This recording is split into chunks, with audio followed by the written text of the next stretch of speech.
అదేదో అల్లరి నరేష్ సినిమాలో ఒక డైలాగ్ ఉంటుంది. ఇడ్లీ కొంటే చట్నీ ఫ్రీ, దోశ కొంటే చట్నీ ఫ్రీ. ఇట్లా ఆ కామెడీ డైలాగ్ ఒకటి ఉంటుంది.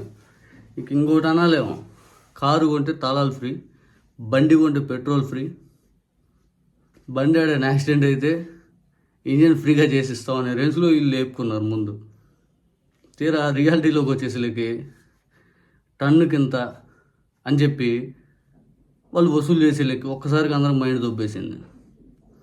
వీళ్ళు చెప్పే మాట ఏంటంటే లోడింగ్ అండ్ రవాణాకి పూర్తి స్థాయిలో వసూలు చేస్తున్నాం అన్నారు. మరి జగన్మోహన్ రెడ్డి గారి పీరియడ్లో కూడా అంతేగా జరిగింది. అయితే జగన్మోహన్ రెడ్డి గారి మీద ఎంతో కొంత అడ్డిగా ఇస్తున్నారని మాత్రం వాస్తవం, దాన్ని ఎవరూ కాదనలేరు. కానీ మీరు పూర్తి స్థాయిలో ఫ్రీ అన్నారు కదా, మీరు ముందే ఎందుకు చెప్పలేదు లోడింగ్కి రవాణాకి ఫ్రీ? సరే, ఇప్పుడు ఏదైనా కానీ ఇప్పుడు ఇందాక టీడీపీ అఫీషియల్ సోషల్ మీడియా పోస్ట్లో ఒకటి పెట్టారు. అది చూసి ఒకసారిగా మైండ్ పనిచేయాల. మేము లోడింగ్కి రవాణాకి టన్నుకి ఇంత తీసుకుంటున్నాం 5 అని చెప్పారు. జగన్మోహన్ రెడ్డి గారు మీరు ట్రాక్టర్ పంపించినా కూడా మీ దగ్గర కూడా అంతే వసూలు చేస్తాం అని చెప్పారు. జగన్మోహన్ రెడ్డి గారు ట్రాక్టర్ పెట్టుకుంటే ఆయన రవాణా అయింది, లోడింగ్కి వేరు. మరి సొంత ట్రాక్టర్ పెట్టుకున్నప్పుడు అప్పుడు రవాణా అప్పుడు రేట్లు తగ్గాలి కదా ఆయనకి. మరి సొంత ట్రాక్టర్ పెట్టుకున్నప్పుడు రేట్ తగ్గేది ఏముండదా? మరి అది ఎక్కడైనా ఇచ్చారా మీరు? ఇప్పుడు నేను పోయి ఇసుక కొనుక్కోవడానికి వెళ్తాను, ఇసుక కావాలి, ఆ ఇసుక నేను తెచ్చుకోవడానికి వెళ్ళాను అనుకోండి, అప్పుడు నా ట్రాక్టర్ నాది రవాణా ఖర్చు లోడింగ్ వరకే కదా, లోడింగ్ వరకే కదా. అసలు ఎంత కాదు, 2019 ముందు నీ ఇష్టం, నువ్వు ఎక్కడైనా తోకున్నట్టుగా అప్పచెప్పారు. నువ్వు అలాగే ఆ పాలసీ ఎందుకు తీసుకురాలేదో అని ప్రజల్లో చర్చ జరుగుతుందయా చంద్రబాబు నాయుడు గారు? మీరు ఆ పాలసీ ఎందుకు తీసుకురాలని చర్చ జరుగుతూ ఉంది. జగన్మోహన్ రెడ్డి గారి పాలసీ ఇక్కడ తీసుకొచ్చి రేట్లు తగ్గించాం, ఇదేంటంటే లోడింగ్ అది ఇది అని చెప్పడం, మళ్ళీ జగన్మోహన్ రెడ్డి గారి పాలసీ బాగాలేదని చెప్పి రోడ్డు ఎక్కటం. దీని మీద పవన్ కళ్యాణ్ గారు హాకారాలు బీకారాలు అవన్నీ మనం విశాఖపట్నంలో ఎక్కిన 4 నెలలకే చూడటం. మా ప్రభుత్వం కొత్త విధానాలు అవలంబిస్తుంది, అందరికి ఉచితం అని చెప్పి ఇట్లా తడిగొట్టేస్తాం అనే విధంగా సోషల్ మీడియాలో కామెంట్లు వస్తూ ఉన్నాయి.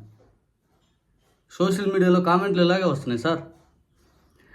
ఇది మాత్రం ఏదైతే ఉచిత ఇసుక అని చెప్పి జనాల్లో పెద్ద చర్చనీయాంశం ఆనాడు అయింది మాత్రం వాస్తవం.